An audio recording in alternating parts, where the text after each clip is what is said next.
আসসালামু আলাইকুম এভরিওয়ান, আশা করছি সকলে ভালো আছেন। আমাদের আজকের রেসিপি বাসমতি চালের ঝরঝরে পোলাও। আশা করছি আপনাদের সকলের কাছে ভালো লাগবে অবশ্যই আমাকে সাপোর্ট করে আমার সাথেই থাকবেন।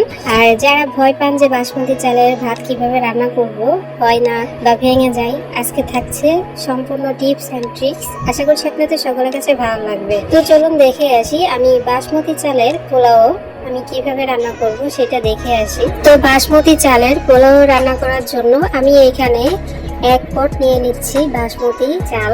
আর চালটা আমি খুব সুন্দর করে ধুয়ে পরিষ্কার করে নিব। কয়েকবার ধুয়ে তারপর আধা ঘন্টা মতো পানিতে ভিজিয়ে রাখবো। প্রায় আধা ঘন্টা কিন্তু হবে। আধা ঘন্টা পর আমি চলে এসেছি চুলায় একটা কড়াই আমি বসিয়ে দিয়েছি। আর এখানে দিয়ে দিয়েছি পরিমাণ মতো ঘি, আর দিয়ে দিচ্ছি কিছুটা সয়াবিন তেল। তবে আপনারা চাইলে শুধুমাত্র সয়াবিন তেল অথবা ঘি দিয়েও কিন্তু করতে পারেন, দুটো মিলিয়ে করতে পারেন, অথবা যে কোনো একটা দিলেই কিন্তু হবে। তারপরে এখানে আমি কিছু পেঁয়াজ কুচি নিয়েছি। পেঁয়াজ কুচি নিয়ে আমি এখানে দিয়ে দিলাম। ঘি এবং তেলের সঙ্গে একটু নেড়ে চেড়ে নিব।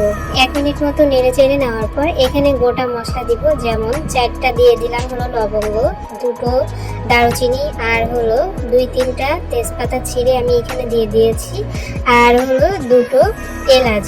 যেহেতু আমি ভাত কম রান্না করব এই জন্য আমি কম করে দিয়েছি। তবে আপনারা যখন বেশি রান্না করবেন তখন আর একটু বাড়িয়ে দিবেন মশলাগুলো। তারপর আমি খুব সুন্দর করে অনবরত নেড়ে চেড়ে পেঁয়াজটা ভেজে নিব। আমি পেঁয়াজটা একটু বেশি করে ভেজে নিয়েছি, আপনারা একটু কম করে ভেজে নিলেও কিন্তু হবে, এরকম বেশি লাল লাল করার কোনো দরকার নেই। তারপর আগে থেকে ধুয়ে রাখা চাল আমি এখানে দিয়ে দিলাম।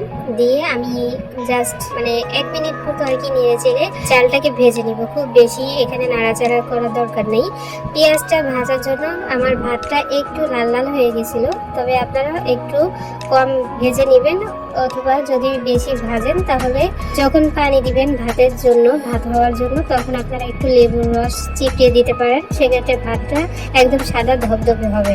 আমি আসলে ফার্স্ট টাইম রান্না করতেছি, এজন্য বুঝতে পারিনি। যাই হোক, ত্রুটি মাফ করে দিবেন। আর আমি 1 পট চালের জন্য এখানে দিয়ে দিচ্ছি হলো 3 কাপ পানি। চালটা 1 মিনিট মতো ভেজে দিলেই কিন্তু হবে, খুব বেশি ভাজার দরকার নেই।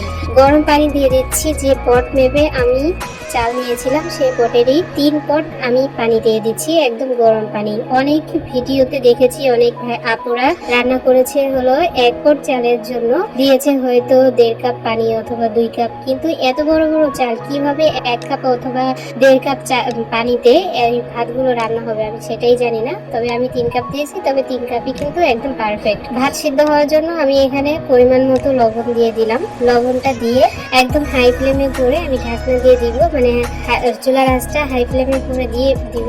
তারপর দেখা যাবে যে 2 মিনিটে আর কি ভাতে বলক চলে এসেছে। বলক যখন চলে আসবে তখন চুলার আঁচটা একদম লোতে করে দিয়ে প্রায় 30 মিনিট পর্যন্ত কিন্তু রান্না করতে হবে। আর এর মধ্যে খুব বেশি নাড়াচাড়া করা যাবে না। খুব বেশি যদি নাড়াচাড়া করা যায় তাহলে এত বড় বড় ভাত কিন্তু একদম নষ্ট হয়ে যাবে, ভেঙে চড়ে যাতা হয়ে যাবে। তো অবশ্যই ধৈর্য সহকারে রান্না করবেন।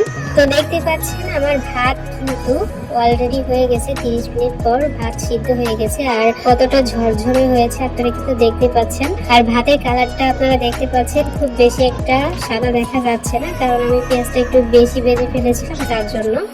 একদম শর্টকাট আমি রান্না করে দেখালাম আপনাদের। আমি এখন পরিবেশন করে দেখাচ্ছি। ভাতটা সিদ্ধ হয়ে গেছে।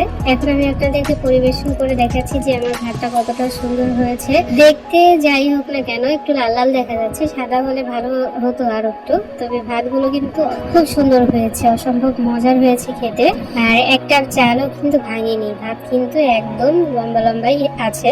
তো বাড়িতে আপনারা অবশ্যই ট্রাই করবেন। আর আমি হলো সাথে একটু মুরগির মাংস দিয়ে দিচ্ছি। কাঁঠালি বিচি দিয়ে মুরগির মাংস কিভাবে রান্না করতে হয় তার ভিডিও আমি অলরেডি আমার চ্যানেলে আপলোড করেছি। যারা এখনো পর্যন্ত মুরগির মাংস দিয়ে কাঁঠালি বিচি কিভাবে রান্না করতে হয় সেটা জানেন না, অবশ্যই আপনারা দেখে আসবেন। তো আমি মাংসের সাথে একটু পরিবেশন করে নিচ্ছি বাসমতি চালের ভাত। ফাইনালি এতটুকুই ছিল হলো আমার আজকের রেসিপি। সবাই অনেক ভালো থাকবেন, সুস্থ থাকবেন। অবশ্যই কমেন্টস করে জানাবেন যে আমার আজকের রেসিপি কেমন লাগলো। সবাই অনেক ভালো থাকবেন, সুস্থ থাকবেন। আমার পরবর্তী ভিডিও দেখার আমন্ত্রণ জানিয়ে আজ এখানে বিদায় নিচ্ছি।